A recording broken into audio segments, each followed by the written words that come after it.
আমাদের প্রধানমন্ত্রী খেলাকে পেশা হিসেবে নেবার জন্য উনি সিদ্ধান্ত দিয়েছেন, সরকারের সিদ্ধান্ত।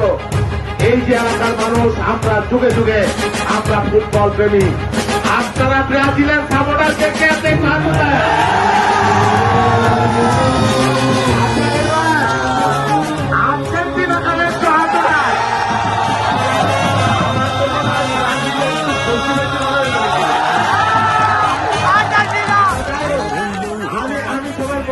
সবার পক্ষে এইখানে খেলা কেন্দ্রে দেখা যায় কিভাবে খেলা এই যুব সমাজ মাদকের হাত থেকে রক্ষা করতে হলে এই ধরনের খেলাধুলা আয়োজন করতে হবে, বিনোদনের ব্যবস্থা করতে হবে, সংস্কৃতি চর্চা করতে হবে।